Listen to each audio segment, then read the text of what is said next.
끝부분에 사실 이제 얼마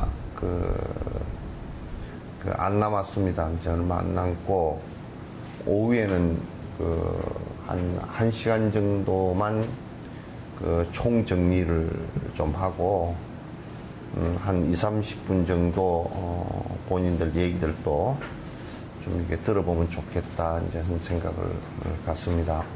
그래서, 어쨌든, 법회에 있어서 제일 중요한 점이요, 법회에 있어서 뿐만 아니라, 어떤 특별한 경우가 아니고서는, 하다가 중단하는 것은 참, 안 좋습니다. 물론, 처음에는 이게 좋은 일이다 하고 생각했다가 해보니까 별로 그렇게 좋은 일이 아니다라는 것을 알았을 때는 빨리 중단하는 것이 이제 훨씬 좋지만은, 이제 중생을 위해서, 좋은 일이라고 할 때는 특히나, 선행은 자꾸 이제 하다가 중단하는 것은 그건 대단히, 안 좋습니다. 왜냐하면, 선행을 하다가 중단하는 일은 그게 악행이 됩니다. 그러니까 우리가 언뜻 얘기할 때는, 악행은 꼭, 악행을 해야만이 악행인 것처럼 생각하지만은, 선행을 하지 않을 때는 어쨌든 두 가지 형태의 마음이 나올 수밖에 없어요. 하나는 악행하고 하나는 무기행이죠. 근데 악행과 무기행은 하여튼 선행이 자리 잡지 않으면 그냥 그거는 진행되게 될 수밖에 없는 상황이기 때문에, 그래서 우리가 선행을 하지 않는다라는 것은 그 문제가 있는 것이고 악행이 되는 것이고, 그래서 선행을 하다가 중단한다는 것은 악행이 돼요. 그래서 대승보살 계율에 지금 우리나라에서 유통되는 지금 대승보살 계 말고, 지금 이제 나란타 대학에서 시행됐던 대승보살계는 18가지 중제가 있는데, 그 중에 내가 예를 들면 두 가지가, 하나는 보리심을 냈다가 내지 않는 것은 중제가 된다. 왜? 여러 중생을 갖다가 행복으로 초청하고자 자기가 초청해놔놓고 초청장 보내놓고 잔치를 안 열어버리는 것과 똑같다. 그리고 이제 중생을 위한 선행을 하다가 후퇴하는 것은 중제가 된다. 그래서 그 중제가 되는 것은, 그거는, 하다가 중지하는 것이 처음에 차라리 시작하지 않는 것만 못한 때가 있다. 왜냐하면 우리가 잔치를 갖다가 하겠다라고 공지를 내서 잔치집에 갔는데 잔치를 하지 않는다라고 부도를 냈을 때는 그건 문제가 되는 것과 같은 것이다. 그러나 이제 또, 처음부터 아예 안 했으면 거기 오는 사람이 없었을 거 아니에요. 그죠? 오는 사람 자체가 없었을 거니까 이제, 처음에 그렇게 하겠다 그래 놓고, 자꾸 약속을 어기거나, 이 법회를 갖다 하겠다 그래 놓고, 중간에, 이러저런 일로 갖다 파기하고, 약속을 지키지 않고 하는 것은 그건 대단히 큰 중죄가 되죠. 그래서, 어쨌든 간에, 이러저런 여유곡절이 있었지만은, 우여곡절이 있었지만은, 이제 내가 생각했던 것은, 우여곡절은 현상적인 문제이고, 그것으로 인해서 본질적인 이 경의 말씀이 중단되는 것을, 그것이 사람이 많건 적건 간에 상관없이 중단되는 것은 대단히 좋지 않은 것이다. 또 하나는 뭐냐면, 사람이 자꾸 이제 어떤 일을 하면서 중단하는 습관을 들여놓으면요. 중단하는 습관을 들여놓으면 그건 참 대단히 위험합니다. 일이라는 것은 그 어떤 일들도 하다가 요렇게 일을 하는 가운데 장애가 없이 일이 되는 것은 하나도 없거든요. 보항산매론 얘기처럼 몸 안 아프기를 갖다가 기대하지 말라. 그건 몸이 아픈 가운데서 우리가 그 아픈 것을 극복하고 하는 것이고, 장애 없기를 기대하지 말라, 바라지 말라.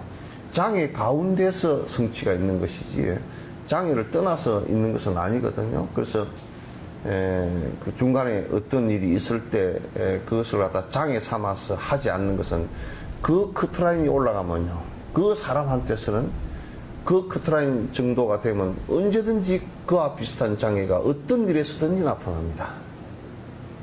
그래서 우리가 사마타행을 할 때, 이를테면 사마타 수행을 할 때 연부를 갖다가 열심히 해서 만약에 뭐 보살 구주심 가운데, 여기 내가 보살 구주심 얘기했는가? 보살 구주심 가운데 이제 이를테면 내가 이제 연부를 해서 3주심 정도 들어갔다, 3, 4주심에 들어갔다, 그렇게 할 때, 만약에 이제 그 정도 들어갔다 할 때, 그러면 이제 그 연부를 그만두고 그 화두를 들어도요, 3, 4주심에 이르는 것은 간단하게 갈 수 있습니다. 왜냐하면 그 정도 번뇌가 죽었다는 얘기죠. 그러나 4주심 그 화두를 들더라도, 화두가 특별히 잘 되는 것이 아니고 화두를 들더라도 연부를 했던데 장애가 그대로 나타납니다. 그것은 방법의 문제가 아니고 본인이 갖고 있는 그 업의 문제이기 때문에, 업의 문제. 그래서 육조 스님이 이제 그런 말씀을 하셨단 말이야. 법무고하라. 법은 높고 낮은 것이 없어. 인유리둔이라. 사람에게 영리함과 근기가 뛰어남과 두남이 있을 뿐이다. 그 얘기가 그런 것을 얘기하는 거예요. 지금 내가 뭐 연구를 해보니까 잘 안 된다, 또는 뭐 그러면 그 사람은 화두를 해도 안 되게 돼 있어요. 또 그 사람은 무슨 뭐 관상을 해도 안 되게 돼 있고, 또는 수식가는 나는 뭐 화두를 하니까 안 되는데 수식가를 하면 잘 된다. 그것도 거짓말이에요. 전부 다 거짓말이구나. 그건 만약에 그 화두를 해서 4주심 이상 들어갔다 그러면 연부를 해도 같이 들어가게 됐고, 연부를 해서 처음에 생바닥이 안 돼, 4주심 초주도 안 된다 그러면 화두를 하면 잘 될 것 같지만 화두도 역시 안 돼요. 방법에 있지 않아요. 그렇기 때문에 요게 이제 경을 갖다 우리가 하는 것도, 불사를 하는 것이 하다가 중단을 하는 것은 그건 대단히 그 사람에게는 항상 그 부분에서, 그 커트라인에서 장애가 꼭 오게 되어 있어요. 그 장애를 넘어서야 한 단계 올라서는 것이 돼요. 어서 오시오. 오랜만에 오시네. 문이 저쪽에 있어야 들어오기가 쉬운데 문이 이쪽에 있어가지고 들어오면 예? 그렇다고 나무 집을 갖다 좀 문을 바꿀 수도 없잖아. 그래서 중단을 하는 것은 내가 제일 싫어하는 것 가운데 불사를 하면서 중단을 한다. 그거는 나에게 있어서는 굉장히 정말 불편한 일이어서 어지간하면 중단을 갖다가 하지 않으려고 하는 것이 이제 생각이에요. 그래서 전에 하얀 연꽃을 지으면서도 그게 뭐 돈이 한 30억 가까이를 들이는 돈이니까 그 조그마한 진짜 감기 걸린 애 코딱지만한 그 절에서 30억을 갖다가 신도들이 돈을 내고 그렇게 한다는 게 쉬운 문제가 아니거든요. 그 뻔히 알고서 시작한 거지만은, 그러나 이제 그 돈이 어려워지고 짓기가 어려워지고 뭐 그렇게 했을 때 사람들이 그 지을 수 있겠느냐, 그러니까 이 사람아 엉뚱한 소리 하지 마. 그게 7할까지 되었으면 7할까지는 지어진 거야. 7할까지 완성이 안 됐다 손 치더라도 7할까지 지어진 거야. 그래서 내가 힘이 약해서 그거 내가 그 얘기를 했어. 나무꾼 얘기를 했어. 나무꾼이 나무를 한 짐 지고 산에서 나무를 배가 내려오다가 어깨가 아프고 힘이 들어서 좀 쉬어야 되겠다 그러면 한 짐 지고 내려오다가 그 지게 목발 받쳐놓고 지게 짝대기 그딱 받쳐서 지게 씌워놓고 그리고 쉬는 거거든. 쉬었다 또 지고 내려오면 돼. 그래서 내가 그랬어. 하얀 꽃 짓다가 내가 5년 쉬었다 다시 지으면 되지 뭘. 그래서 내가 지게 얘기를 자주 했어. 지게 진 사람 얘기를. 그러니까 나는 그 쉴 뿐이지 내가 그 중단은 없다. 그런 얘기를 이제 했던 적이 있는데, 요 이제 입불행론도 우여곡절이 있었지만은, 그러나 이렇게 이제 그 끝을 끝까지 이런저런 일들이 있었지만 끝까지 마무리를 한다는 것이, 그게 법문을 하다가 무슨 뭐 그 한 명이 오더라도 100명 시작해서 한 명 남았다 손치더라도 그렇게 하는 게 끝을 마무리를 하는 게 좋다. 그것을 갖다 이제 이른바 회항이라고 그렇게 하기도 한다. 이 보조국사 같은 경우 처음에 결사를 시작했을 때, 할사 시작할 때, 그 7, 8명 정도가 전국의 스님들 모인 그 담선법회에서 수만 명이 모여가지고 그 토론하고 하는 법회에서, 그 담선법회에서 이제 보조국사가, 다 다른 사람들은 전부 다 우리가 그냥 나무아미타불이나 열심히 해서 그냥 죽은 뒤에 왕생극락 가는 거나 그 기원을 하자고, 그게 100명의 고성들이, 전국의 고성들이 다 그 얘기를 했다. 그러면서 항상 뭐라 그러냐면 그 타시, 거성시효하고 부처님 가신 지 오래됐고, 이후 말법이라 우리가 공부해서 되겠는가, 이제 이런 생각을 낸다고 그러죠. 그래서 보조국사가 25세 그 법상에 올랐어. 대단한 25세 그 법상에 올라서 수많은 전국 고성들 수만 명 앞에서 그냥 그 99명이 한 얘기를 반격을 했다고. 비록 스승 가신 지는 오래됐지만, 스승 가신 지는 오래됐지만, 스승께서 가르치신 법은 뚜렷이 다 있고, 남아있고, 사람이 하고 하지 않을 뿐이지 왜 안 된다고 하느냐. 그게 정의결사문의 첫머리예요. 그래서 7, 8명이 거기에 그 수만 명 가운데 7, 8명이 동의했어. 덕재 스님이랑 이런 분이 7, 8명이 동의했는데, 그때 이제 그 어디로 내려갔냐, 팔공산, 지금 그 대구 있죠, 팔공산 동화사 뒤에 거조암에 내려가셔가지고 결사를 시작해. 우리가 깨달을 때까지 여기서 공부를 하자 그러는데, 하다 보니까 7, 8명도 다 도망가 버리고 없었어. 어떤 사람은 아파서 가고, 어떤 사람은 은사가 죽었다고 가고, 뭐 다 하다 보니까 한 3년 더 하다 보니까 다 가버리고 없었어. 그래서 보조국사가 다시 결심을 해서 이빨 깨물면서, 내가 이 세상에서 태어나서 그냥 깨닫지 못하고는, 이미 25 될 때까지 경학에 대해서는 아주 막 다 배웠어. 8살에 들어갔으니까 다 정견은 서 있었어. 공부한 길도 다 알아. 이제 실제 되는 것만 남아 있었단 말이야. 그러니까 그 어른이 그냥 거기서 이제 자리를 박차고 일어서면서 내 혼자라도 끝까지 다 하겠다 그랬어요. 그래서 상무주로 지리산 쌍계서위에 상무주로 들어가서 공부를 하시기 시작했거든. 처음에 그렇게 하시다가 당신이 공부를 쭉 하시는데 화엄론을 보니까 다 알겠더라는 거야. 그래서 깨달은 줄 알고 처음 착각을 했어. 그리고 이제 요렇게 생활을 하다 보니까 번뇌가 일어나는 게 보이잖아. 워낙 그 맑은 사람이 보이잖아. 이건 아니다 하고 다시 주저앉았다고. 그리고 이제 깨달음을 갖다 완벽하게 이루고서, 그리고 이제 그 다음에 제2의 결사가 일어나는 거야. 이제는 우리가 내가 한 사람 한 사람을 갖다 전부 일로왕이 돼서 깨달음을 이끌겠다는 대원력을 가지고 송강사로 들어가신 거야. 들어가서 그 700대중을 갖다가 12년간인가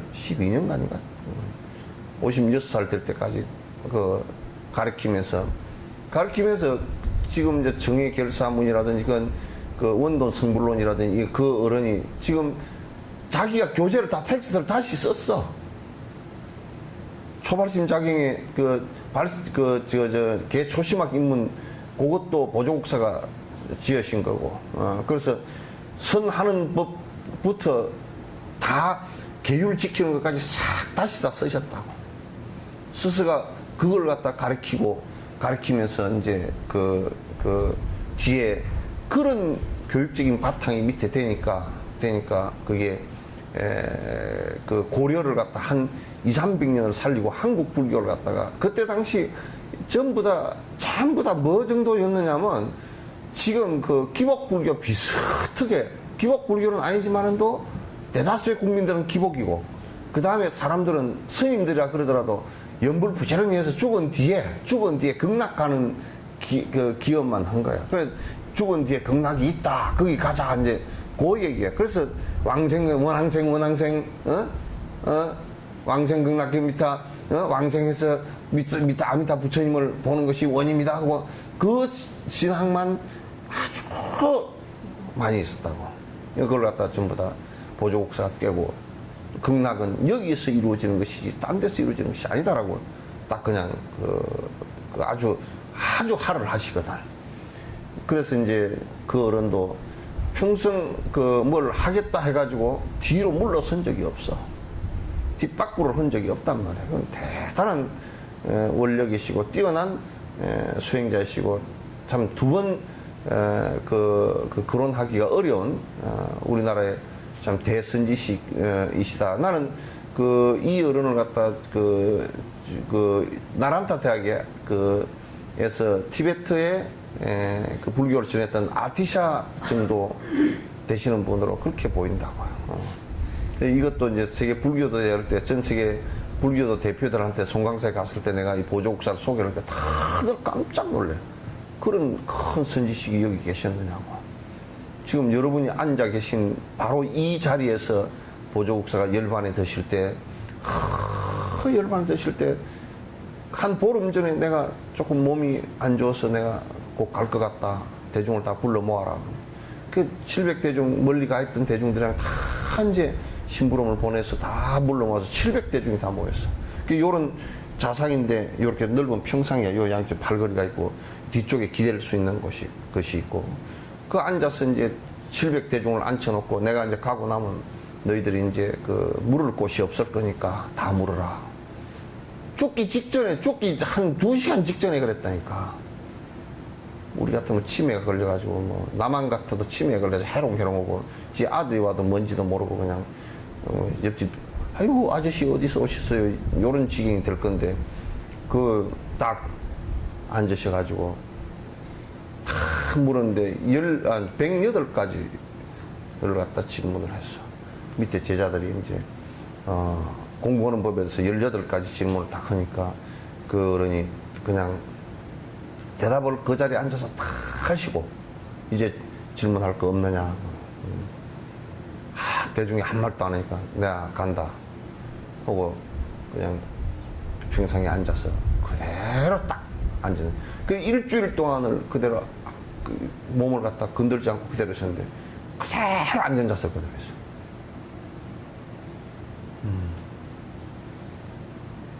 그래서 이 선행과 수행, 수행도 물론 선행을 하기 위한 것이니까 그건 중단됨이 없고 그치지 않아야 돼요. 중단되거나 그치면 그건 굉장히 우리가 선행을 하고자 해놔놓고 이게 이제 그쳐버리면 수도를 해버리면 그같이 민망스러운 일이 어디 있어. 비행기 타고 간다고 그래놓고 비행기가 가는 것을 갖다 아무 이유도 없이 비행기 못 간다고 그래버리면 지금 비행기 고장났으니까 좀 이따가 고쳐가지고 갑니다. 안 그러면 비행기를 바꿔서도 갑니다. 이렇게 돼야 되거든. 그런데 항공사가 비행기 못 갑니다. 다른 비행기 이용하시오. 이래 버리면 그거는 선행과 수행을 갖다가 중단되는 일이기 때문에 그건 아주 범죄라고 범죄란 말이야. 그래서 이제 아까도 얘기했지만 우여곡절이 있었지만은 그것은 세상사에 그냥 당연한 일들이고 그러나 이제 어쨌든 간에 우리가 하나하나 이렇게 또 이제 정리를 해서 이제 이게 마무리가 될 수 있는 회양이 이제 될 수 있어서 다행이다는 생각을 갖습니다. 근데 이제 여기에 우리 이제 회양품을 하잖아요. 그죠? 회양품을 하는데 보통 사람들은 이 회양을 수행이라고 생각을 안 해. 그런데 회양이 없으면요, 그건 수행이 이것도 반토막이 돼요. 반토막이 돼요. 그래서 우리가 이제 세속의 삶을 살거나 자연적 이치로도 여러분 콩 한낫을 땅에다 심었을 때 그 콩 한낫이 썩으면서 그 순에, 그죠? 이게 썩어야 순이 자라나잖아요. 그 이 콩알이 결과이지만은도 결과가 새로운 이 삶에 회양을 하지 않으면, 이게 뭐 콩이 가만히 안 썩고 나는 안 썩고 있을 거야 그러면 오순이 나올 수가 없잖아요. 그래서 인생에 있어서도 그런 순리는 그냥 그대로인 거예요. 그 순리는 인생에 있어서도 바뀔 수가 없는 거라. 바뀔 수가 없어. 인생에 있어도 우리가 무슨 삶을 살았다. 그 삶이 다른 사람들과 다른 생명들에게 어떤 회양이 됐는지 한번 봐보세요. 무엇을 내가 모든 생명들에게 돌려주고 갈 수 있는 것이 있는가?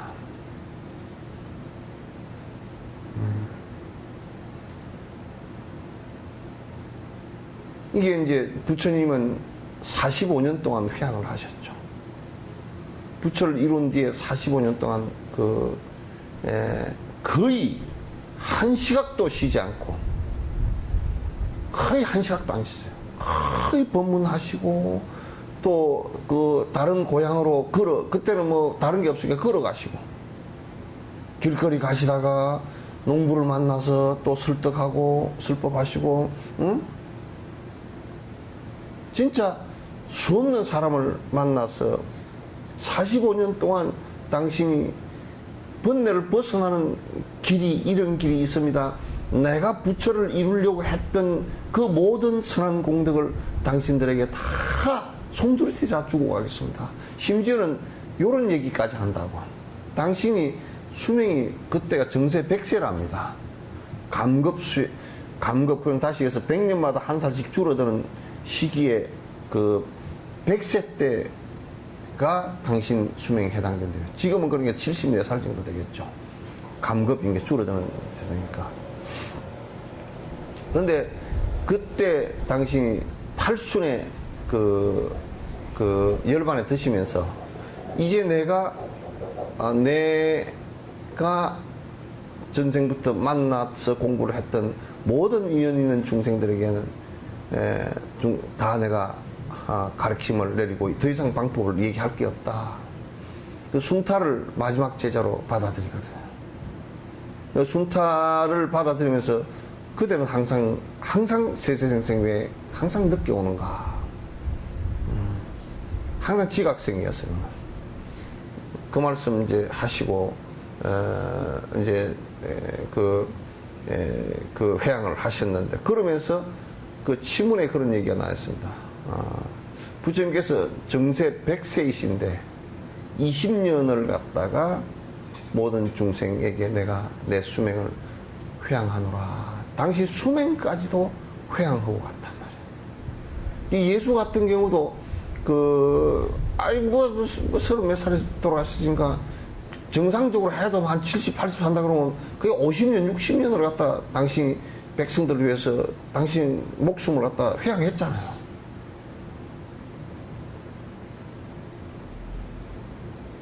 정말 아까운 나이에 뭐 나이가 새파랗게 젊다가 해서 파랗게 젊은 사람인데 죽음을 선택했던 것은 모든 백성에게 내가 죽음으로써 모든 백성에게 진리가 있음을 갖다가 드러내서 보여주신 거 아니에요.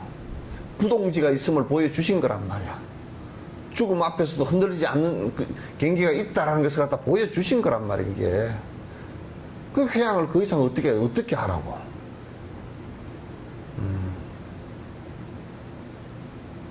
그 정도 다 보여주신 결과란 말이에요. 그러니까 우리가,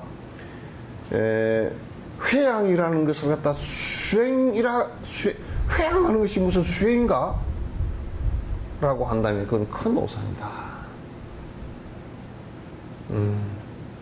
그래서 내가 어떤 선한 공덕이 있다 손 치더라도, 어떤 선한 그래서 내가 어떤 선한 행을 해서 공덕이 있다 손 치더라도 그것이 중생에게 이익되는 회양으로 돌리지 못한다 그러면 그건 아주 극단적인 이기심이다 그런 얘기예요.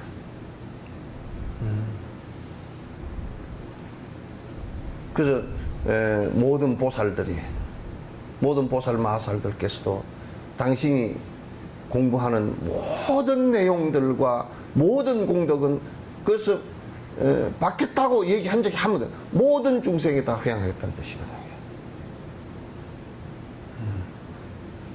받겠다고 한 적이 없어. 그렇게 하신 적이 없어. 내 복을 위해서 하신 적도 없고 모든 중생을 이라는 것이 전제가 100% 되지기 때문에 이게 나라는 것이 그럼으로써 사라지는 것이지. 그래서 심지어는 보살은 무주처 열반을 얘기하잖아요. 열반이라는 것이 굉장히 열반락이라는 것이 번뇌가 없이 편한 상태이긴 해도 그것 자체를 회양하는 방법이 무주처 열반이란 말이에요.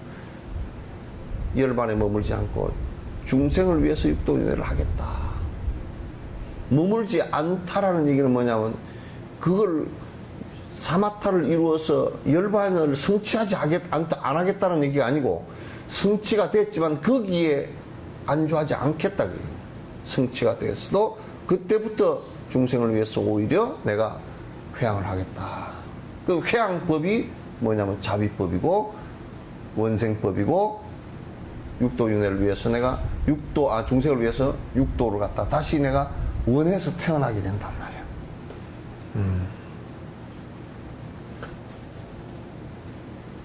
그래서 내가 받기 위한 것이라든지 또는 내가 받으려고 한 것은 아니지만은 내가 회양하겠다는 생각이 없다면 그건 수행에 있어서 큰 문제가 생기는 부분이다. 어떤 작은 일이라도 내가 이를테면 농사를 짓더라도 회양하겠다는 생각을 가지면요, 아니 내가 쌀 농사를 열마지기를 지었다 그러면 쌀을 내가 열마지기를 다 먹을 수 없잖아요. 그나도 농사 한 마지기 지으면 쌀 몇 가마 나는지 모르지. 2가마 나온다. 80kg짜리 2가마 나와. 그 열마지기면 20가마를 갖다가 내가 어떻게 다 먹을까? 그럼 나는 농사 짓는데도 이걸 작게 내 먹는 것은 아주 작게 하고 나머지를 중생을 위해서 회양하겠다라고 한다면 우리가 이제 내가 이걸 팔겠다. 그것은 달라. 팔아서 내가 돈 사 먹어야 되겠다. 요거는 우리가 그거는 회양이라고 하질 않고, 또 내가 하다가 남아서 니 좀 줄게, 그것도 회양이라고 하지 않아. 무슨 얘기인지 아시겠죠? 그걸 회양이라고 하지 않아. 내가 이 보살은 선한 행을 했고 보살행을 했고 이를테면 보시행을 해서 오랫동안 그러니까 부처님께서도 보시오, 보시행을 다 완성을 하신 분이야. 그러니까 당신이 복을 수용하려고 그러면 전 세계 왕도 될 수 있어. 당신이 그 복 수용을 당신이 다 하려고 그러면 전 세계 전륜성왕이라는 것은 전 세계 왕이 다 될 수도 있단 말이야. 그럼에도 불구하고 당신은 맨발, 옷 한 벌, 밥그릇 하나, 물통 하나, 늙어서 지팽이 하나, 이것밖에 없었다. 수용을 안 해. 못해서 하는 게 아니라 안 해서 안 한단 말이야.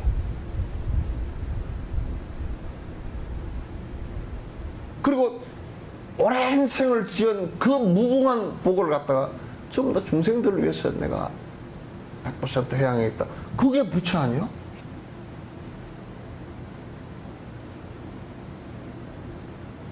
지가 짓지도 않은 복을 갖다가 그냥 뭐 오히려 사기쳐가지고 인과 받을 돈을 갖다가 지가 지은 복은 써도 인과는 안 받아. 지가 지은 복을 쓰고 그렇잖아요, 그죠? 은행에 내가 넣어놓은 돈 찾아 쓴 것은 경찰이 안 잡아가잖아. 그런데 은행에 안 넣어놓은 돈도 갖다 쓰려고 그러면 잡아가요. 그게 은행 강도라고, 그게. 사기꾼 은행 강도. 요즘에 뭐 개콘에 뭐라 그러더라고. 연변 아줌마 나가지고 뭐 해서 하는 거예요.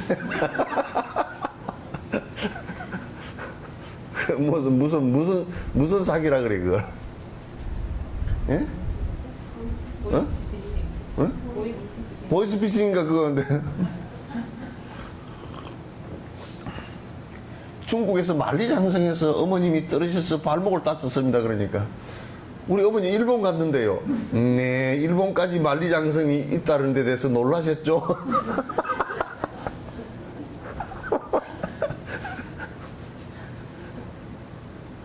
아이고, 그 사람들은 어떻게 아이디어를 그렇게 내는지 그럴 때마다 백호를 잡고 웃겼어. 천연덕스럽게 아무리 연기지만은도 천연덕스럽게 그렇게 코미디 연기도 내가 가만히 생각해보면 코미디 대학을 세워야 되겠다 싶더라고. 예? 전유성이 같은 사람이 그 청도에 내려가서 그거 하지 말고 코미디 대학이라도 하나 세워서 코미디 지망생들 그 연기가 받침을 해야 되거든. 연기가 그러니까 한 주 가지 웃기는 재주를 가지고서 그 금방 끝나버리니까 이제 그 연기를 그것도 보니까 일반 그 배우 그러니까 희극 배우가 돼야 되겠더라고. 내가 가만히 보니까 아 희극 시나리오가 잘 짜지고 그러면 이제 그 희극 배우 희극 그 연기를 할 수 있는 것을 체계적으로 좀 가르치면 한국의 그 정치인들이나 이런 사람들도 좀 그 코미디를 좀 잘하고 말이야. 지금은 정치 자체가 코미디가 돼 있잖아. 정치가 코미디가 즉 정치를 하면서 코미디를 사용하는 게 아니고 정치가 코미디가 돼 있다고. 그게 이주일 씨가 한번 코미디 잘 보고 갑니다 그랬잖아. 국회의원 한번 하고 나오면서. 그래서 내가 은행에 돈을 넣어놓고 빼는 것은 사기가 안 돼도, 그러니까 내가 복을 지은 것을 갖다가 내가 활용하는 것은 그래도 나쁜 일은 아니야. 복을 안 짓고 내가 쓰려고 그러니까 나쁜데, 요즘에는 복을 지가 지은 복도 아니면서 사기를 치려니까 나중에 인과가 크게 생긴단 말이야. 그건 회양 자체도 아니고. 말세라는 것은 그런 것조차도 말세거든. 말세라는 것은. 예를 들면, 옛날에 부처님 당시에는 벤츠 자동차나 현대 자동차도 없었으니까 이제 그때는 최고로 좋은 걸 타고 다니는 게 코끼리 타고 다니고 말 타고 다니고, 인도에는 말은 별로 없으니까 코끼리 타고 다니는 거다. 만약 부처님께서 다 비단 옷을 입으시고 그 권력을 부리면서 옆에 막 그냥 경호원을 수천 명을 데리고 다니면서 다 그냥 코끼리를 타고 다니셨다 그러면 지금 나도 별로 부처님이 별로 보고 싶지가 않을지도 몰라. 복을 지어서 복이 완성된 분도 그렇게 안 하고 다녔는데, 지금은 개떡이나 지가 짓지도 않은 복을 사기를 쳐서 2억짜리 무슨 차를 타고 다니고 이 짓거리를 하고 다니니까 말이야. 회양할 정신이 어디 있겠어?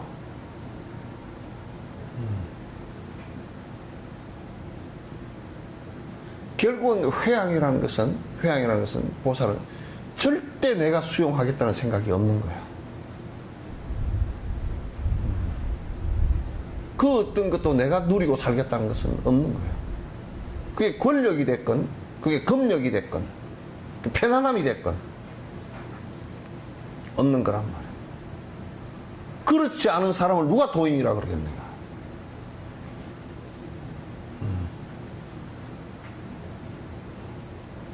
그렇지 않은 사람을 누가 도인이라 그러나? 그래서 불공을 할 때도 부처님께 공양을 올리고 맨 마지막에 보해양지는 옴 삼마라 삼마라 이거 한다고. 보해양지는 끝머리 꼭 붙었어.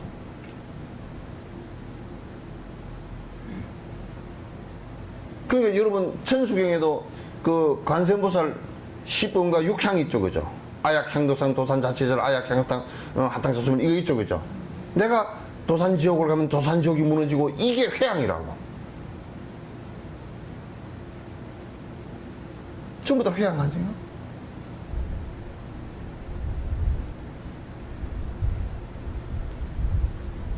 이제 티베트 스님들이 회양하는 것을 내가 설명을 할게요.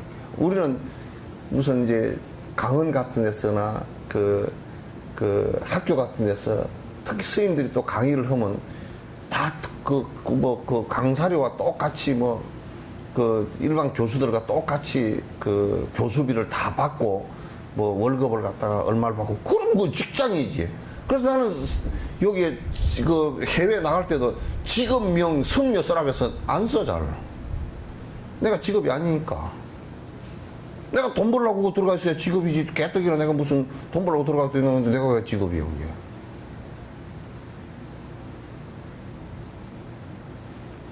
아니, 내가 돈을 정기적으로 벌어서 어쩌고저쩌고 그렇게 해서 직업 뭐냐, 그러면 직업이 내가 돈 버는 직업인데 요런 일을 하면서 돈을 번다. 이 얘기인데 직업이라는 것이 그렇잖아요. 직업 뭐예요? 에? 봐, 주부하면서 돈 벌려고 하는 거 아니지? 에? 주부하는데 월급 주나? 남편이? 안 주지? 무료봉사지. 그러니까 직업이 아니야. 그러니까 나중엔 사실상 남편인 바깥에 나와서 가족을 위해서 돈을 벌었지만 직업이잖아, 그건. 직업이잖아. 그럼 부인은 여기서 직업이라는 것은 돈을 직업을 안 하기 때문에 전업주부 그냥 그렇게 얘기하지만은도 직업을 그렇게 얘기하지만은도 돈 받는 게 아닌데, 근데 지금도 이제 뭐냐면 하도 이제 남편 지 혼자서 벌어왔다고 하니까 이제 재산을 나눌 때 어떻게 반반 나눈다, 가사 노동을 갖다가 얼마를 친다, 이렇게 이제 얘기들을 하잖아요, 그죠? 그러나 내 자식 키우고 내가 그거 하면서 사실상 한 달에 얼마씩 직업적으로 했다 그러면 이제 해고도 시킬 수 있겠네? 그러니까 나는 내 중을 해고시키는 사람이 아무도 없어. 내 중노릇 하는 게 해고시키려면 누가 있어? 내가 돈에 목을 안 매달았는데, 그럼 월급을 주면 네 월급 못 주겠다, 해고하겠다, 그러면 될 거 아니, 그죠? 근데 나는 월급 안 받는데 누가 나를 해고를 하겠어?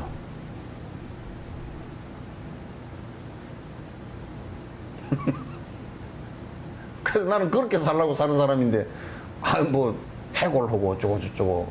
그럼 여러분들도 돈을 받음과 동시에, 월급을 주부는 받음과 동시에 또 해고 당할 가능성이, 그게 뭐냐면, 이혼할 때 그러면 이혼하자, 그게 해고죠, 그죠?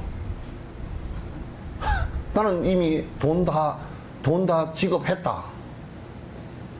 그러면 이제 그게 보면 상당히 느슨한 행태의 고용관계가 형성되지만요. 그게 가정법에서는, 노동법은 그 저촉이 안 되지만, 그러나 그 노동법이 안에 적용이 되져요. 그러면 이제 가정이라는 것은 웃기는 일이 되어버린 것이.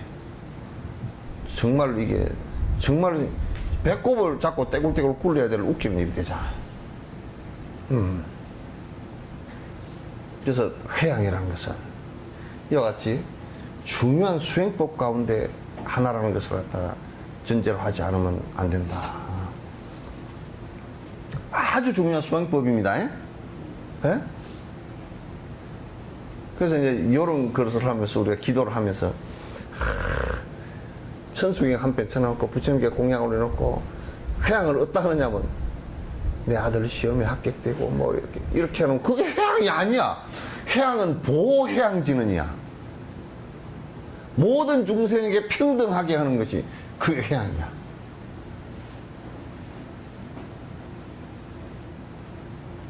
그렇죠? 만약에 미국 같은 데서 이제 시작 개발을 했다.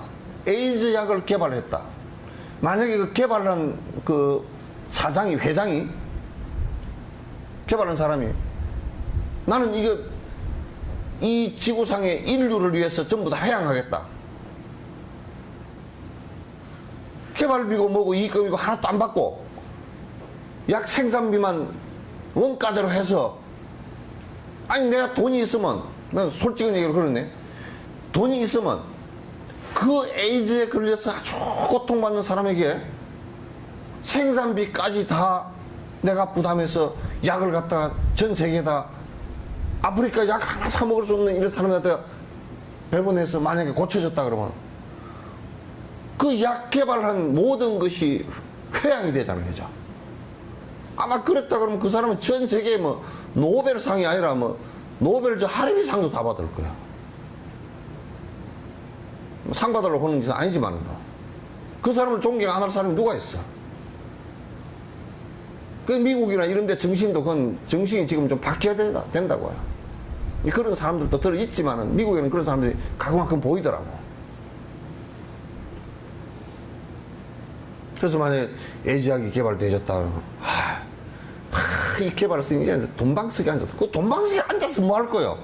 찌끼깐 먹어봐야 뭐 한 끼에 빵 한 조각이고 커피 한 잔이고 차 아무리 기껏 타고 다녀봐야 우리나라 뭐 재벌 어떤 놈은 뭐 차를 갖다가 무슨 뭐 스포츠 카가 뭐 간지 하여튼 그런 것들 뭐 10대 20대씩 갖고 있고 뭐 차값만 해도 무슨 뭐 50억 100억이 넘어가고 요짓거리 해서는 차를 갖다 그러면 그건 뭐로 10대씩 20대씩 갖고 있어 그거. 완전 정신병자들이지. 이거 인터넷에 다 나가지.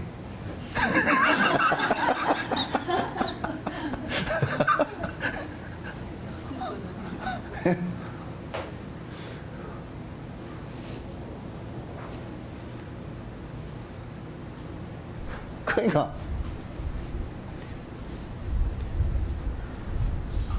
정말 내가 약을 개발했다. 세상 사람들이 이로 인해서 행복했으면 좋겠다. 티베트인들 내가 너무 감동받은 현실들이 많아. 우리한테서 보지 못했던 것들이니까. 그 생이롭다 그 교장 선생님도 노장님이 내가 지혜한테 물어봤어. 돈을 거기 월급을 얼마씩 받고 그렇게 교장을 하느냐니까.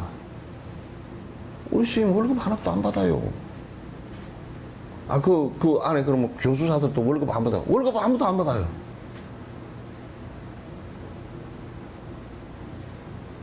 우리는 학교를 하나 운영을 하면 전부 다 뜯어먹을 놈들만 잔뜩 있어가지고 그래가지고 전부 다 네가 많이 뜯어먹니 내가 많이 뜯어먹니 그래가지고 싸움을 해가지고 부정이 일어나고 계속 그쪽은 돈이 별로 없어도 그냥 전기요금, 전화요금, 수도요금 이런 것만 있으면 그냥 운영하는 거야 그게.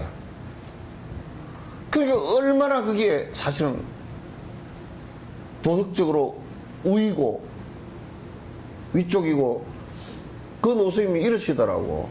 그 월급을 그 학교에서 받는 게 아니고 내가 월급을 왜 그 개념 자체도 없어. 월급을 왜 받아야 되느냐. 우리 스승께서 나를 가르쳐 주시기 위해서 목에 피가 나도록 스승께서 내 7살 때부터 가르쳐 주셨는데 어느 스승 하나 내 돈 받고 월급 받고 가르쳐 준 적 없다. 내가 그냥 스승님 내가 돈이 없으면 사과라도 몇 쪽 공양 올리고 뭐 이런 것밖에 없었다 그 말이야. 공양 그러니까 지금도 그 노스님들 그 교수사들도 학인들하고 똑같이 살면서 공양 받는 것만 갖고 살아. 그러니까 법회를 나오면 법회비는 안 받고 티베트 사람들이 이렇게 법회를 오잖아요. 오면 분명히 그래. 스님 제가 그냥 보시를 해서 차비가 여기까지 오는데 뭐 한 2, 300만 원 비행기 값이랑 들어가면 그걸 다 냈으면 좋겠습니다만 그 돈을 내가 낼 돈이 없으니까 그 가는데 경비는 스님께서 해 주셔야 되겠다고. 법회비를 내기면 법회비가 뭔지 몰라. 그걸 그럼 이어서 올리는 것은 그냥 공양 올리는 거야. 그 한 푼도 안 올려도 어쩔 수 없는 일이고. 그 당신도 법에 회양을 하려고 하시는 것이지, 죽을 때까지 하려고 하는 것이지, 돈 금전 관계가 거래되지 않아. 그러니까 우리 인터넷에 아까 농담으로 한 얘기지만은 회원제를 해가지고 회비를 받을 거나 그건 안 되는 일이야. 그건 처음부터 나는 안 된다고 생각했지. 이제 본인들이 인터넷 뭐 이 비용이 이렇게 들어가니까 그걸 좀 이렇게 우리가 좀 해야 되겠다. 뭐 공양하는 것은 괜찮지만은 이거 자체를 가지고 돈벌이 수단으로 삼거나, 이거 달라이라마 같은 경우도 그렇게 법문해도 판권 하나가 없다니까. 부처인법을 갖다 판권을 갖다 갖고서 하면 안 되지. 당신도 그도 배웠던 것이기 때문에 그도 내가 다른 사람에게 회양하는 것이지, 그건 교육적 회양이잖아요, 그죠? 그리고 재산도 절을 하나 지어놨다, 뭘 지어놨다, 다음 사람이 운영하게끔 딱 물려주고 가는 것이지. 어디 지 아들한테다. 요즘에 다른 종단 그것들은 아들들이 있잖아. 그 아들한테 물려주려고 그런데 어디서 배운 것 같아. 또 이북에 김정일한테 배웠는가, 김일성한테 배웠는가. 그런 일이 어디 있어.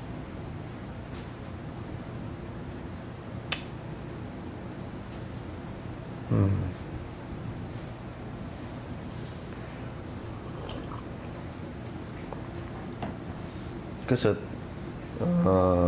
항상 회양하는 자세가 그 수행의 맨 마지막이에요. 맨 끝들이 보조국사 같은 이도 마지막 법상 위에 앉아서 마지막까지 중생을 위해서 회양하고 가시잖아요. 마지막까지. 그 얼마나 멋져요, 그죠?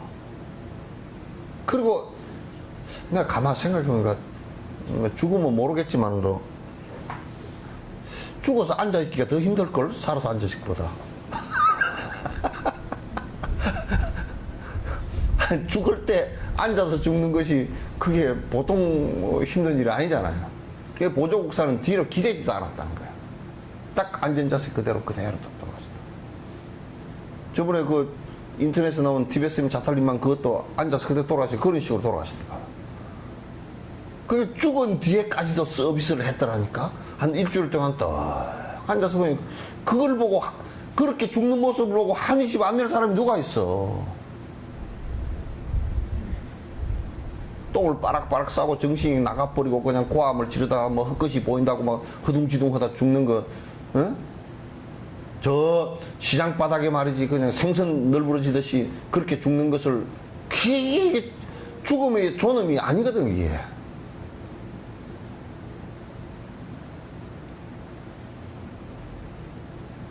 그 자식에게 돈을 수천 억만을 물려주는 것보다 부모가 정진을 해서 바로 살아가는 정신과 바로 죽는 모습을 보여만 줘도 그 아이에게 큰 회양을 한 거라고.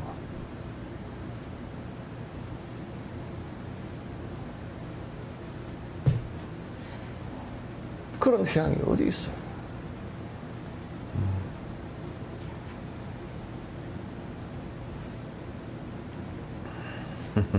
그래서 이 회양이라는 것은 순간순간에도 거듭 계속해서 일어나야 되는 일이지만은, 순간순간에도 계속 일어나야 되는 일이지만은도 이건 완성된 자에게도 그 회양은 거듭 맨 마지막 수행처다, 그런 얘기예요.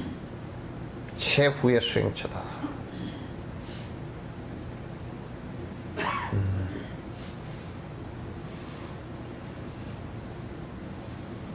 그렇게 하기 위해서는 우선 물질적으로 내가 사는 것은 아주 검소하게 사셔야 돼요. 검소하게 사시고, 그 다음에 물질적으로도 어려운 사람들한테 다 회양해야 되고, 내가 복 지은 족한, 내 복을 자꾸 다 수용해버리려고 그러지 말라고. 참 보면 배기 싫고 구역질하고, 한 사람들이, 복이 조금 있는 사람들이 지복 다 수용고, 거기다가 사기까지 쳐가지고, 수용을 다 해가지고, 온 난장판을 치고 돌아다니는 모습들은 볼 수가 없어. 못 굴린 게냐. 봐줄 수가 없어. 뭐 그런 짓거리 하려고 돈을 벌었잖냐. 그럼 아예 돈 벌지 말라고. 그렇게 천박한 자본주의로 살려고 그러면.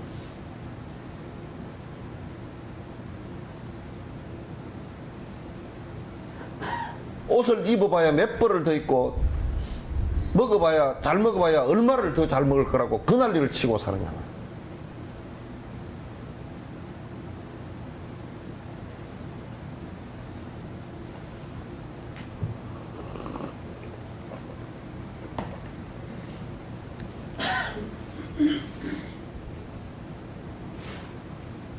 나는 이런 노노자는 소리를 하면 좌익이라 그래. 좌익 아니야, 나는. 옳은 소리이기 때문에 하는 것이 좌익 아니야. 자식들이 나를 좌익이라 그래. 그건 좌익으로 서는 얘기가 아니야. 그건 진리로서, 사실로서 얘기하는 것이지, 좌우를 나눠서 할 얘기가 아니라고.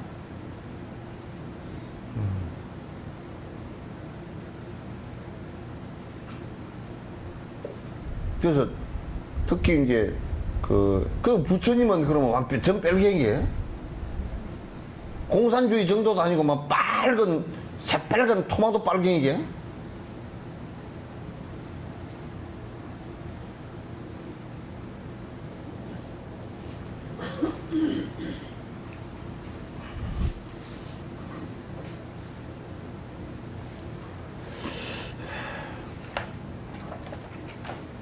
요러다가는 끄트머리 조금 남은 것도 못하게 생겼어요. 예? 안 가르쳐줬어요? 구주심의 선정품 할 때 한 것 같은데? 예. 선정품, 앞에 선정품 할 때 비로자나 칠자 세우고, 그 다음에 사마터는 방법하고 구주심을 한 것 같은데, 구주심까지는 했는지 지금 내가 정확하게 기억이 없어서. 그 이제 다음에 람님 할 때요, 너무 자세하게 나오니까, 지금 그 람님 법회 지금 인터넷 올라 있잖아요. 그 쭉 보시면 요즘에 지금 해 나가는 그 부분에 한 10챕터 앞 정도까지는 안 갈 거고, 지금 올려져 있는 것은 한 대여섯 번째 그 전부터는 그 선정품 나와 있고, 그게 구주심. 구주심은 아마, 이번 주 말고 저번 주에 한 것에 올라져 있을 거예요. 구주심 관계가.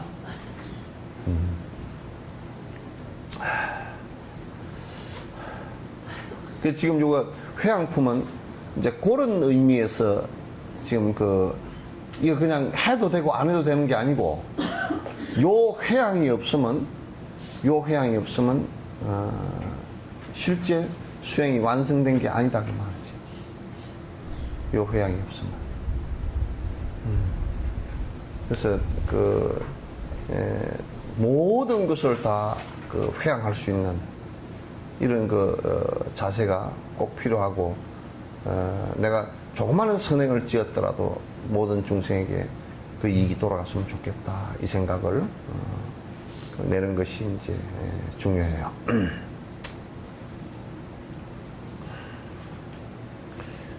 자, 몇 분까지 했는지. 38번? 136페이지. 39번. 천신들도 부처님과 보살님네 칭견하고 한량없는 공약을 올리게 하소서. 천신들도 비를 내려 오곡백과 풍년 들면 태평성세 이루어서 모두 평안하소서. 이게 이제 수행자들이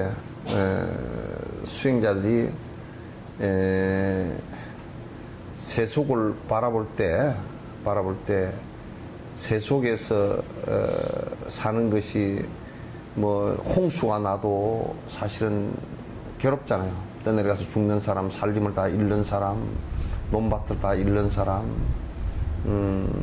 또 이제 저번에 후쿠시마 같은 그런 대원전 그 사고도 결국 지진 때문에 일어난 현상이잖아요. 그런 재해들이 일어날 때 후쿠시마 그쪽에 같은 경우도 지금은 사람들이 일본 사람들이 그 사람들이 그냥 이를 꼭 깨물고 한 말도 안 해서 그렇지 사람이 수만 명이 어디 흔적도 없이 사라져 버렸잖아요. 뭐 해일이 일어서 그냥 쓰나미가 일어서 흔적도 없이 사라졌잖아요. 그런 일들이 사실상 항상 그런 일들이 일어나서 불행해지는 일이 없었으면 좋겠다라는 이 생각을 수행자들은 항상 가져줘야 돼요. 그 이제 만약에 이런 얘기를 하면서 후쿠시마 원전 사고가 아니고 쓰나미가 일어난 것은 그네들이 뭐 신을 안 믿어서 그랬다든지 그런 식으로 비난을 해버리면 그 상처 한 대를 갖다 또 칼질하는 거랑 같은 거라고. 그러니까 안타깝고 그런 일이 안 일어났으면 좋겠고 어째 그런 일이 나가 수많은 생명이 죽고 그 달라이라마 같은 일은 그까지 찾아갔어. 그게 그 당신이 뭐 누가 잘못 얘기한 사람도 있더라고. 당신이 기도 힘이 대단하니까 가가지고 기도를 해주려고 왔다. 그게 아니에요. 그 사람들을 갖다 위로해주기 위해서 얼마나 수많은 사람들을 잃고 그 목숨 들이고 가족이고 뭐 친지고 다 죽고 재산 다 떠내려가고 키우던 가족 다 죽고 이렇게 되는 상황에서 가서 그 위로의 말이라도 기도라도 한번 해줄 수 있다는 게 그게 사실 그 수행자로서의 역할이 그 이상 어떻게 뭐 할 게 없잖아요. 위로라도 한마디 해주고 참으로 그 좋은 일이 있기를 갖다 참 기대했는데 이렇게 불행한 일이 있어서 너무 안타깝고 그렇다고 해서 내가 이제 우리가 그렇다고 해서 쓰나미도 일어나지 말고 뭐 지진도 일어나지 말고 그렇게 얘기한다고 해서 지진이 그걸 알아듣고 안 일어나는 것도 아니고요. 그럼 할 필요가 없지 않느냐? 그렇지는 않아요. 이것도 결국 마음의 문제라고. 내가 그들이 그렇게 고통을 당하는 것을 갖다가 당하지 않았으면 좋겠다는 이 마음이 이루어져야 자비심이 나오고 도우고자 하는 생각이 나오고 서로 돕는 생각이 나오는 것이지. 또 우리가 흔히 생각할 때 과학자들처럼 지진이 뭐 그렇게 일어났어. 그거 어쩔 수 없는 일이야. 그래 버리면 그건 종교가 아니라고요. 그런 종교가 아니에요. 그래 봐봐. 우리 종교를 안 믿으니까 그렇게 불행을 당했잖아. 그거는 더더욱이 나쁜 놈들이고.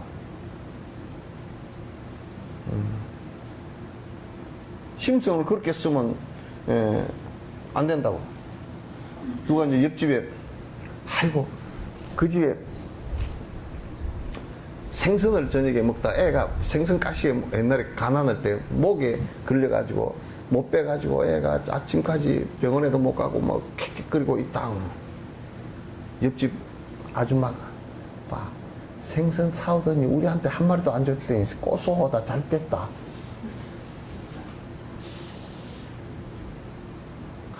아주 잘 뺐죠.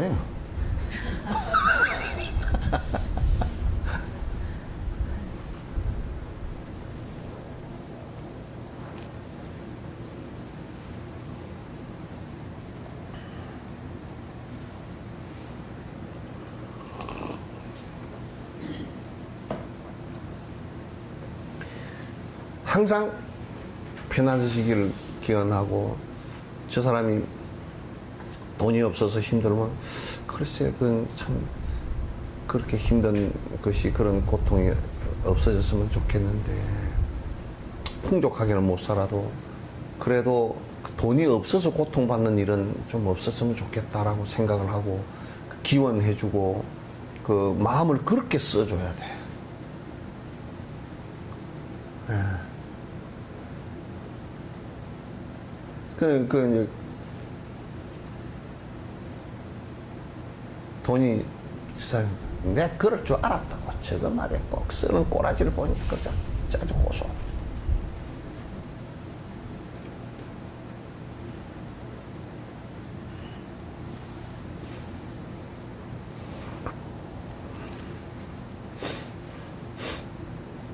중생들은 고통 없고 죄업 지어 받지 않고 구강멸시 당하지 않고 편안하게 하소서. 요거는 교도소를 가면 요 생각이 나요. 요 개송이 그냥 머릿속에 뱅뱅 돌아. 교도소를 가면 그냥 거기에 어쨌든 거기에 들어간 사람들이 자유를 다 구속당하잖아요. 구속당하고 어쨌든 굉장히 상처받고 힘들다고요. 물론 저거들이 지어서 들어간 상황이지만도 그 사람들이 죄업을 짓고 고통을 받고 힘들어하는 그런 일이 일어나지 않았으면 좋겠다라고 하는 것이 전제가 되어져야 그 아이들, 그 사람들에게 그런 것을 갖다가 진짜 가슴이 아파서 설명을 해주고 그렇게 하지 말았으면 좋겠다. 그 얘기를 갖다가 할 수가 있어요.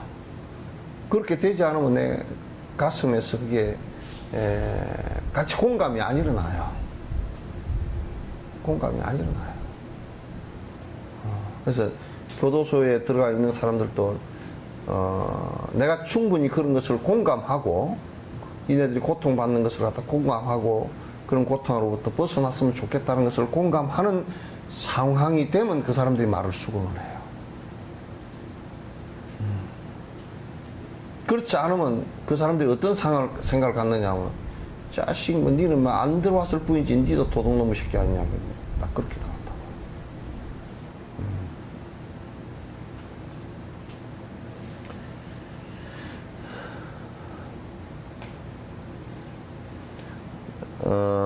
독경연불을 쉬지 않고 장엄하게 퍼지며 성가대중 화합하며 일대사를 이루소서.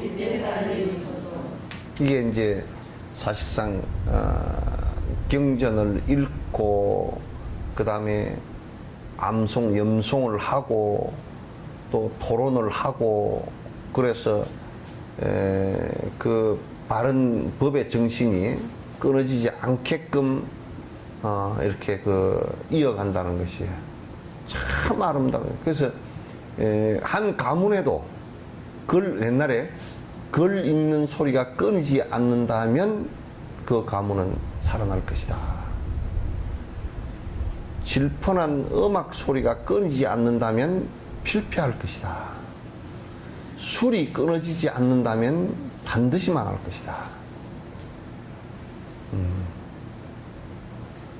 절집에도 경을 법문하는 소리와 그걸 읽는 소리와 토론하는 소리와 또 암송하는 소리 이런 것들이 끊이지 않고 계속 일어난다 그러면 그거는 법이 살아날 것이고 그렇게 살아나야만이 모든 사람들이 그 법을 통해서 욕망의 탐진치에서 구속되어졌던 것을 갖다 벗어날 수 있는 좋은 계기가 생길 것이다. 그렇지 않고서는 방법이 없지 않느냐.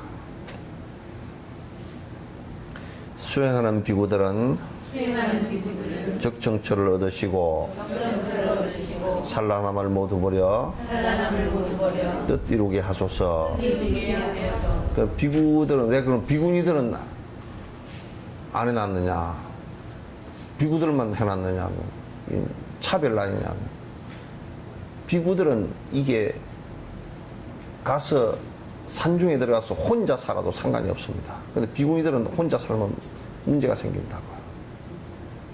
겁을 먹었어도 문제가 생길 수가 있고 다른 외적인 문제가 생길 수가 있기 때문에 그래서 비구니들이 적정처를 갖다 여기서 적정처라는 것은 토구를 얘기하는 거야.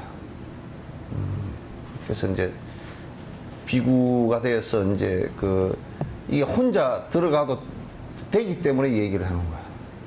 혼자 들어가도 되기 때문에. 비구는 무소의 뿔처럼 혼자 가라 그랬거든. 산중에 가서 옛날에 그 인도나 중국 같은데 호랭이가 꽉 차고 한국도 호랭이가 꽉 찼어도 산중에 가서 혼자 가서 공부를 하거든. 그래서 호랭이가 가끔 그 토굴 앞으로 그냥 썩 어슬렁어슬렁 지나가는 때도 많고, 그렇게 해도 공부를 하는데, 그때 호랭이가 제일 하는 것이 두려워하는 것이 선정자세래요.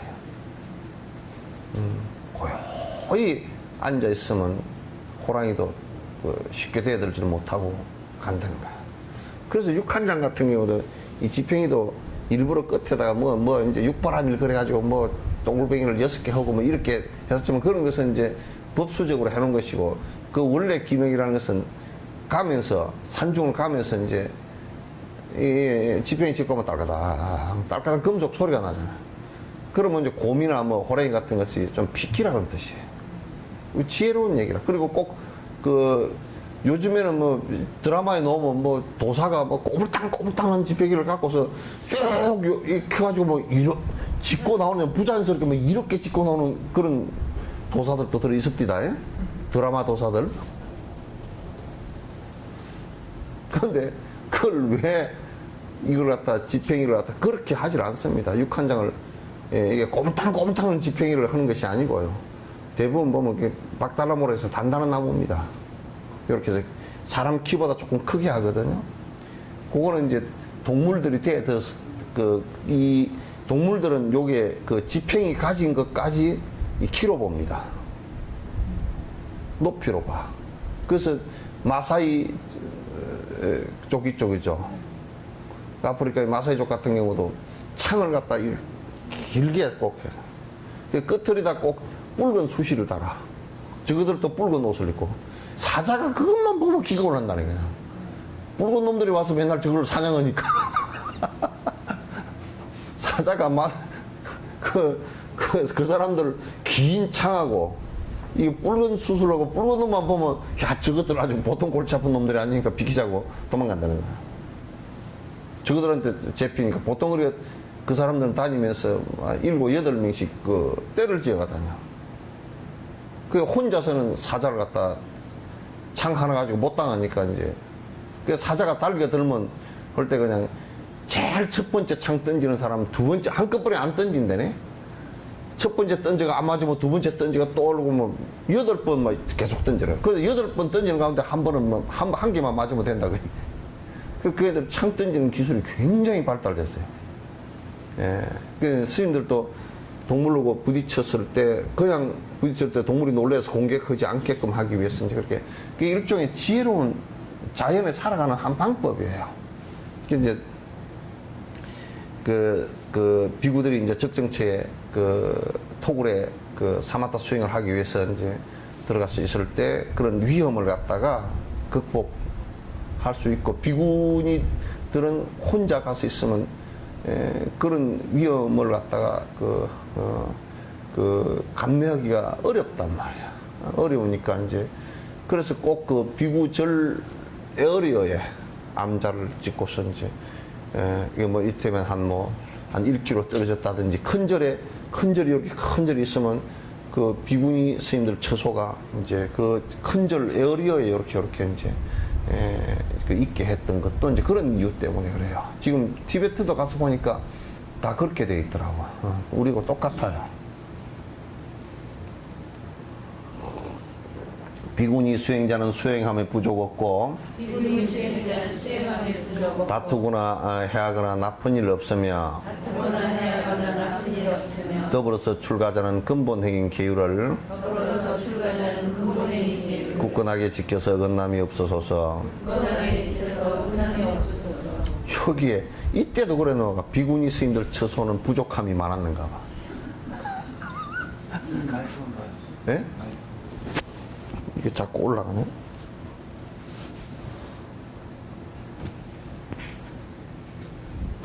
이때도 비구니 스님 처소는 공양들을 잘 안 했는가. 하여튼 산티데바도 이 발언을 하면서 비구니 스님들 처소에 먹을 것도 별로 없고 입을 것도 별로 없고 그래서 항상 조금 마음이 불편했던 모양이야. 아, 그러니까 여기 비구니 수행자는 수행함에 좀 수행하는 데는 부족함이 없었으면 좋겠다. 내가 가서 봐도 그래. 비구 스님들 절들은 우리 한국에는 그래도 비구니 스님들 절들은 더 반질반질하게 잘 해놨더라고. 가서 보면 그냥 어떻게 그냥 가서 티베트 스님이 하는 말씀이 있어. 한국 비구니 스님들 절에 가면 마당에 밥풀이 떨어져도 주워 먹어도 되겠대. 그 얘기를 하시더라고. 그런 것 같다고. 내가 이제. 예. 근데 비구 스님들 절들도 너무 잘해놨는데 아마 잘 그렇게 그런 것은 아마 내가 생각해보면 돈이 딴 데로 새서 그런가 어쩐가. 어쨌든 비구니 수행자는 수행함에 좀 수용의 부족함이 좀 없었으면 좋겠다. 그래서 이번에 가사불사한 것도 비구니 스님들 때문에 처음에 마음을 냈던가. 비구니 스님들 때문에. 특히 이제 망명 와가지고 그렇게 하니까. 그래도 이제 비구니 스님들이라도 티베트 안에서는 그 마을에 비구니 스님들이 하나 있으면 그 마을 사람들이 다 그래도 돕거든요, 다. 그런데 그게 공동체가 다 깨지다 보니까 이제 인도로 와니까 인도 사람들은 뭐 그런 게 하나도 없잖아요. 그럼 결국 비구니 스님들도 외국인들을 많이 의지를 해야 되는데 이제 그런 게 잘 안 되니까 더더욱이 이제 사실은 어려운 것 같아. 또 찌걱찌걱 잘 싸웠나? 찌럭찌럭 좀 뭐 그냥 좀 잘 싸웠는가 봐. 응? 그러니까 뭐 어쩌고 저쩌고 뭐 에이그 국수는 말이야 무슨 뭐 이렇게 해야 국수고 저렇게 하면 국시고 이거는 국수가 아니라고 그래 자꾸 또 에? 그런 거 아닌가 몰라. 그래서 출가자는 근본된 계율을 굳건하게 지켜서 어긋남이 없어서 계율을 어기는 마음을 다시내어 언제라도 그 제업을 참여하게 하옵시고 이들의 모두를 선지세계에 들게 하여 거기서 계율을 지키게 하소서.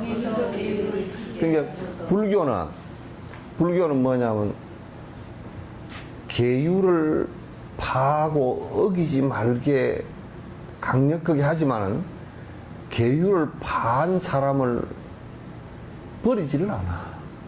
다시 계율을 지켜서 또다시 그건 업에 관한 문제이기 때문에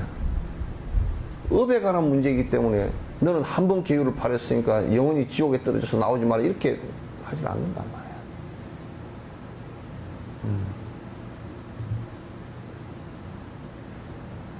충분히 이해되죠, 그죠? 그래서 항상 거기는 참회와 용서라는 것이 전제가 되어지는 게 중요해요. 잘못된 부분에서 참회하고, 그 다음에 이제 그것을 용서하고. 근데 이제, 저는 이제, 김대중 전 대통령이 전두환이나 박정희 때문에 죽을 고비를 뭐 서너 번 넘겼잖아요. 그러면서도,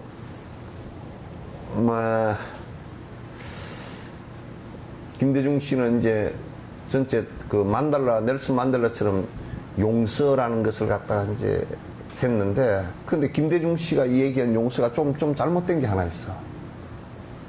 뭐냐면, 참회하는 사람이 참회를 하지를 않았어. 전두환 씨도 발포 명령이라든지 내란 음모죄를 뒤집어 씌우고 광주를 갖다 대학살한 데 대해서 참회를 안 했다고. 형은 살고 나왔지만 참여를 안 했어요. 발포 명령자가 그때 최고 책임자가 전두환 씨 아니었으면 할 사람이 없잖아요. 그런 부분은 사내답지 못하더라고. 그래서 박정희 대통령은 뭐 죽었으니까 그건 참여할 수 있는 시간도 없었거니와 참여되지도 않고 그래서 이제 용서를 했다는데 용서는 참여가 전제가 되어야 됩니다. 참여가 전제가 안 되진 용서라는 것은 의미가 별로 없어요. 그래서 이제 저는 김건태 전 장관 같은 경우도 이건한 씨가 아주 고문을 했거든요. 정기 고문하고 다 김건태 씨가 다 이름까지 다 알고 있고 그 얼굴도 다 기억하고 있고 이제 대공분실에서 그렇게 한 걸 갖다가 다 알고 있잖아요, 그죠? 근데 이건한 씨가 참여한 사람이 아니에요. 지금도 지가 살아남기 위해서 참여하는 척하고 이랬지만은도 참여한 게 아니잖아요. 지금도 그런 부분에서 명료하게 그때 뭐가 잘못되고 뭐가 어쩌고 이런 얘기들을 하질 않잖아요. 저번에도 또 엉뚱한 소리를 했더라고, 한번 언제가. 그래서 용서라는 것은 참회가 우선이에요. 참회하지 않을 때는 그 용서라는 것이 별 의미가 없죠. 그런데 또 역으로 참회를 했는데 용서를 안 받아주는 것은 용서 안 받아주는 사람이 죄가 돼요.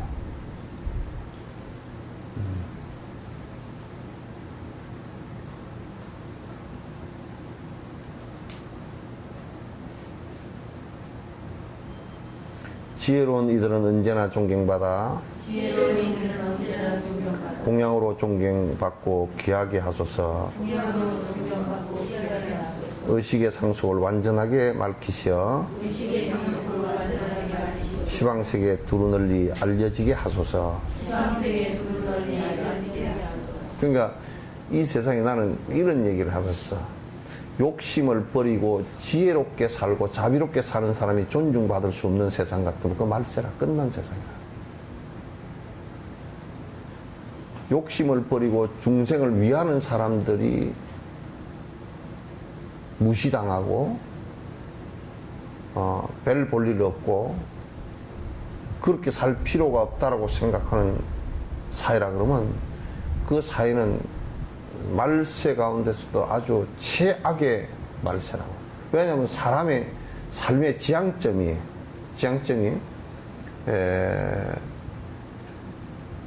돈과 욕망에 있다면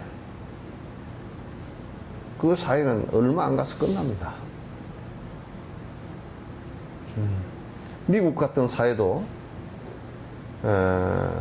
GNP가 5만이 넘고 3억 이상 되는 사람들이 전 세계 에너지의 50% 가까이를 쓰고서 있는 사회임에도 불구하고 거기에 그 지적인 지식인들 하이클래스의 사람들은 이래 가지고는 우리가 망하고 끝나겠구나 생각 때문에 이 가지고는 행복이 절대 아니라는 걸 생각하기 때문에 이 사람들이 수행에 접근을 한 것이거든요. 지혜로운 이들은 언제나 존경받고 중생을 위하는 이들이 자비심을 실행하는 사람들이 언제나 존경받는다면 그 존경받는 그 상황에서 사실은 사회가 어떻게 진화할지가 우리가 보이는 것이란 말이에요. 지금은 우리가 가장 부러워하는 사람이 돈 많은 사람일걸요? 와, 저 사람 잘 산다. 이 잘이라는 말을 갖다가 왜 그렇게 천박한 데다 붙이는지 모르겠어요. 그게 잘 사는 게 아니야.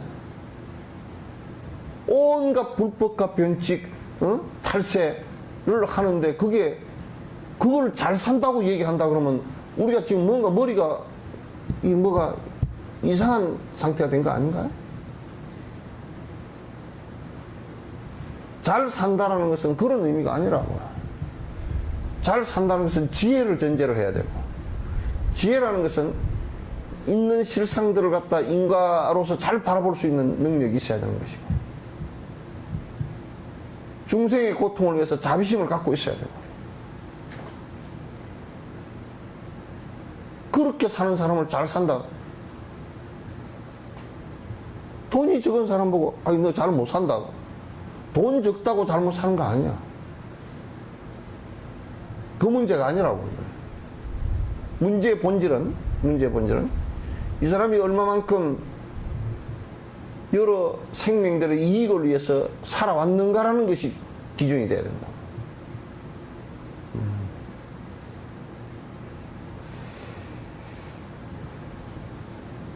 그래서 공양으로 존경받고 귀하게 하소서. 그래서 항상 그런 사람은 참 내가 모든 것을 버리고 사는 대신에 세상 사람들이 그를 위해서 공양하고 그들이 불편함이 없도록 살아갈 수 있게끔 서로가 그렇게 도우는 것이거든.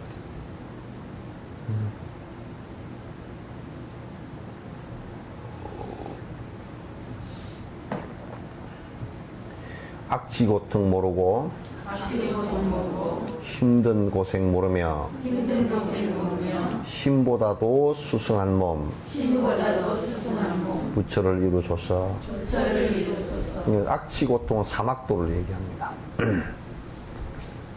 사막도의 고통은 이미 사라졌고 또 힘든 고생이 다 사라지고, 그래도 이 몸을 받고 태어난 것은 열의 몸이라는 것은 신의 몸보다 더 수승한 몸을 받아서 사람들이 그 공덕으로 신의 몸보다 더 수승한 몸을 받아서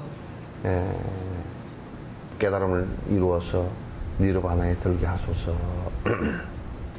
중생은 끊임없이 부처님께 공양하며 대열반을 이루어서 무량공덕 누리소서. 그래서 이제 오랜 이 공양성사라 그래요. 그래서 열의 그 칠지공양 있잖아요. 그죠? 칠지공양 7가지, 이를테면 예경, 참회, 공양 있잖아요. 그죠? 그 7가지의 공양을 부처님과 성취자들에게 끊임없이 내가 이렇게 베풀어서 공양 올려서 부처님의 대열반에 이를 때 나도 그 자리에, 부처님께서 대반열반일 때 나도 그 자리에 꼭 있게 해서 나도 성불의 길을 갖다 걸었으면 좋겠습니다. 보살님의 본서원인 중생이익 이루시고 열의 대원력을 중생이 얻으소서. 그러니까 보살의 원은 요익 중생입니다. 보살은 중생을 이익되게 하는데 그 근본 요체가 있는 것이죠. 그래서 부처님의 원력이 이제 부처가 될 적은 부처님의 원력이 완성돼서 깨달음을 이루게 되었으면 좋겠다. 더불어서 독각들과 승문들도 편안하기를. 그 독성과 승문들, 그러니까 이제 소승의 그 수행자들입니다. 그러니까 승문은 어떤 분이냐면 그 부처님 말씀을 듣고 이해하고 정확하게 기억하고 실천하면서 아란가에 드는 사람들이에요. 뭐 그렇다고 해서 그 사람들이 사마타를 안 하고 그런 거 절대 아닙니다. 그저 그 경전만 가지고 들어간 것이 아니라 경전을 통해서 실제 듣고 이해하고 실천하면서 들어가는 사람들이에요. 승문성, 그 독각은 뭐냐면 불법을 설사 배우지 않았다 손 치더라도 자기 스스로 그렇게 된 사람들이 가끔 있어요. 그런 사람들도 모두 다 그 공부길로 더 나아가서 큰 보살행을 갖다 이루기를 바랍니다. 저 또한 대승자 문수보살 가피로서 보살 초지 환희지를 성취하는 순간까지 언제나 모든 생을 잊지 않고 기억하여 세상의 모순에서 벗어나게 하소서. 보살 초지 그려놨죠, 그죠? 사실은 이제 당신이 겸손해서 하는 소리예요. 사실상 법피지를 보살 10지 법피지를 이루어서 등강묘각에 이르는 순간까지 문수보살의 가피로서 문수보살께서 지혜로서 이끌어 주셔서 이렇게 성취하는 순간이 됐으면 좋겠다. 그러나 또 이게 한번 봐보십시오. 언제나 모든 생을 잊지 않고 기억하여 세상의 모순에서 언제나 그러니까 모든 생의 삶을 갖다 잊지 않는다라고 하는 것이 이제 이게 윤회의 기억입니다. 이게 보살 초지를 이룬 뒤에는 이게 이제 전생에 했던 그 수행과 관계되는 것들 갖다 다 기억을 하신다 그러잖아요. 그러니까 모든 생을 잊지 않고 기억하여 세상의 모순에서 벗어나게 했으면 좋겠다. 이게 보살지에 이르려면 이렇게 된단 말이에요. 음식은 소박하고 열악해도 지탱하며 모든 생을 적정쳐서 원만무에 이루어지기를. 이게 참 대단한 건데, 이게 수행자들 같은 경우, 몸이 그래도 워낙 수승한 근기들이 있어, 몸이 막 그냥 3년, 4년, 부처님께서는 6년 동안 거의 잡수신 게 물밖에 없거든요. 그럼에도 불구하고 견뎠단 말이에요. 우리 같은 사람은 그렇게 하면 그냥 죽을 거란 말이에요. 힘이 약해서. 두 끼만 안 먹으면 그냥 어질어질 하려고 그러고, 한 끼 안 먹으면 그냥, 내가 한 끼를 굶었다고 그래서 자꾸 6년 굶은 사람도 있는데 말이야. 그러니까, 음식이 그냥 소박하고 단박하고 열악해도 견딜 수 있는 몸이 되었으면 좋겠다. 티베트 사람들도 음식이 소박하고 열악해도 잘 견디서 사람들 보면 나이가 한 70, 80 된 사람들도 건강하거든. 그 자체가 우리랑 비슷하거든 다. 그럼 또 건기가 약하면 이제 지연바 자연공덕이 약하면 또 이제 아프기도 하고 이제 못 견디는 거라 이제. 근데 음식이 열악해도 잘 지탱하고 자연 조건이 좀 열악해도 잘 지탱하는 노새처럼 강한 그런 체력을 몸을 가졌으면 수행하는데 얼마나 좋겠느냐. 몸에 그만 너무 연연하지 않고 서로 좋겠느냐. 모든 생을 적정체에서 잘 그런 것이 이제 원만하게 무엇 때문에 공부가 안 되고 무엇 때문에 공부를 못하고 이런 것이 아니고 잘 이루어지기를 바란다. 언제든지 뵙고 싶고 의문이 생길 땐 문수보살 본모습을 뵐 수 있게 하소서. 참 이거는 우리가 한 번 보는 것도 안 되는데 이제 언제든지 뵐 수 있게 하소서. 근데 이제 보살 초지에 이르려면 뵙고 싶을 때 뵙는답니다.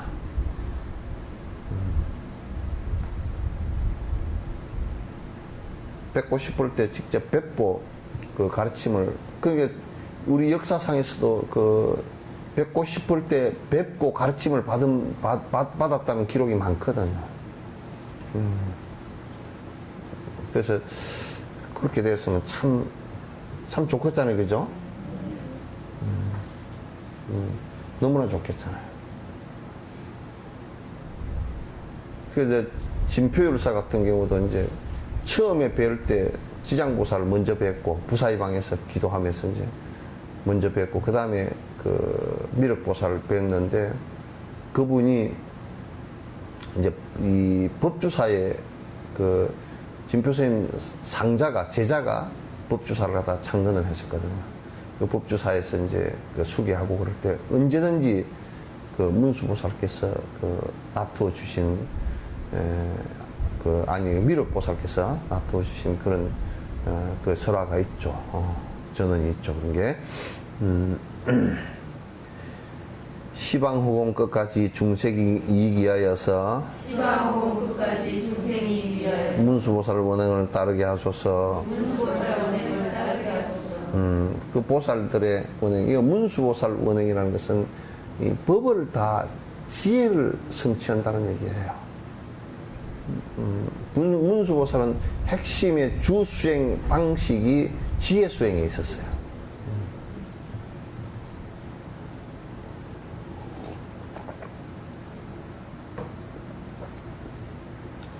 시방후공 끝까지, 아니, 흑공계가 다하도록 중생계가 다하도록 흑공계가 다하도록 중생계가 다하도록 저 또한 머물면서 요익중생하리다. 저 또한 머물면서 요익중생하리다. 그러니까 흑공계가 다하도록 중생계가 다하도록. 그러니까 흑공이 다할 수가 없잖아요, 그죠? 그리고 중생이 다할 수도 없는 거야. 그것도 반복되는 윤회니까.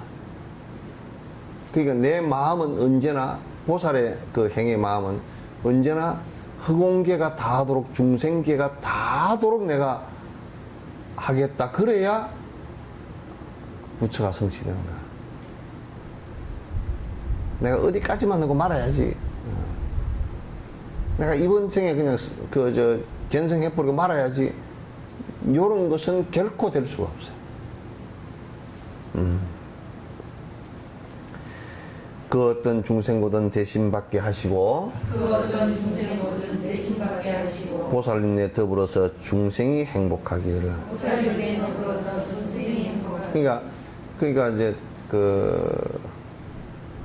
내가 우리가 어머니가 아이가 아플 때 정말 아파할 때 내가 대신이라도 아팠으면 좋겠다라는 생각 같지.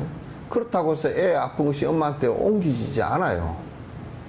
그러나 이게 그 어머니의 사랑이죠, 그죠? 그냥 중생의 고통을 갖다가 참 내가 대신 받겠다라고 한다면, 이럴 때는 우리가 입보랭명할 때 선하을 보살 같은 이도 중생이 아주 가려운 폭군 왕 밑에서 아주 고통을 당할 때 내가 이 법을 설하고 죽음을 받더라도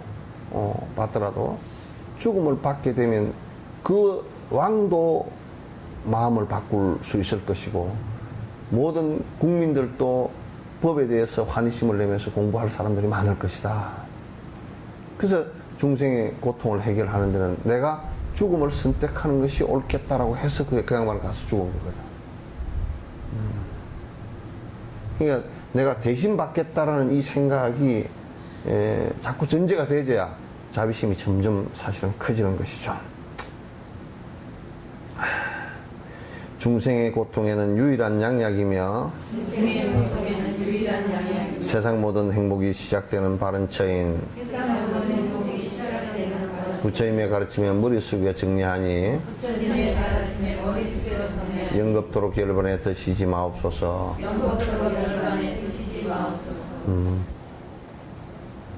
중생의 고통에서 사실 구제할 수 있는, 그러니까 처방전이라는 것이 우리가 이제 어떤 병이 났을 때도 처방전이라는 게 여러 가지가 아니거든요.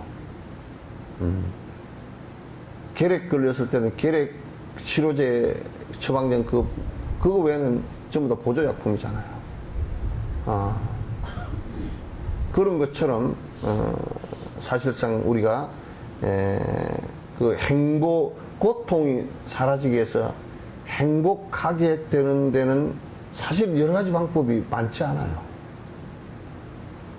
많지 않아요. 그래서 어떻게 보면 아주 중요한 양약에 속하고, 그래서 부처님의 가르침에 진심으로 머리 숙여 정리합니다. 인사드립니다. 영겁도록 열반에 드시지 마옵소서. 아니, 이건 읽었고, 영겁도록 열반에 드시지 마옵소서라는 것은 이 세상에 항상 저희와 함께 해주십시오 라는 발언이에요. 당신의 가피로 지혜를 보이시는 문수묘보살님께 언제나 합장하며 문수묘보살님께 언제나 합장하며 세상 모든 선지식께 일심정리하옵니다. 세상 모든 선지식께 일심정리하옵니다. 이제 맨 마지막 이게 그 마무리 개송이에요. 그러니까 당신의 가피로, 그러니까 당신의 가피라는 것은 당신이 가르침을 통해서 내가 그렇게 됨으로써 그 가르침을 따라서 수행함으로써 내가 번뇌를 버릴 수 있는 상황이 됐다라는 것이 가피죠. 그 가피라는 게 오가피 말고요. 그러니까 진심으로 내가 그렇게 됐다라는 거. 그분의 방법으로 해보니까 그렇게 됐다라는 거. 그것이 이제 가피란 말이죠. 그래서 당신이 가르쳐 주신 그 방편으로 그래서 가피를 입어서 지혜가 이루어졌고 그런 지혜를 항상 보여주신 문수보살. 묘음이란 말은 문수보살의 그 묘음은 법에 관한 법에 중생을 구제하기 위한 정말 그 교묘한 법이라 그래요. 그래서 법화경에서는 교묘 그러죠. 아주 섬세하고 우리가 미처 생각지 못했던 내용. 또 우리를 갖다가 충분히 이해할 수 있게끔 하는 여러 가지 비유 이런 것들에 의해서 것이기 때문에 문수묘음이라 그러고 그 보살님께 언제나 합장합니다. 요 핵심은 여기에서도 이 논의 핵심은 육바라밀을 전부 다 말씀을 하셨지만은 그 지혜품이 여기에 이제 사실은 핵심이라는 것을 갖다가 요 부분에서 문수의 지혜를 나타내는 문수보살을 말씀함으로써 여기에서도 가장 핵심적인 것은 그 문수의 지혜를 얘기하는 것이다. 이렇게 볼 수가 있겠죠. 보살님께 언제나 합장하며 세상 모든 선지식께 일심으로 정리하옵니다. 그래서 이제 사실은 이제 요 입보리 행론이 이제 산티데바께서 깨달음을 이루시고 그 수많은 대중에게 그 후세 대중에게 말세 대중에게 이익을 주시기 위해서 공부의 방법을 갖다가 그 전해주신 그 입보리 행론을 갖다가 이제 다 이제 마감을 하게 됐어요. 오후에는 요거 이제 총체적인 얘기를 갖다 좀 하고 여러분들 이제 얘기를 좀 또 들어보고 그렇게 하도록 하겠습니다. 질문 있으면 하십시오. 입보리 행론 전체 다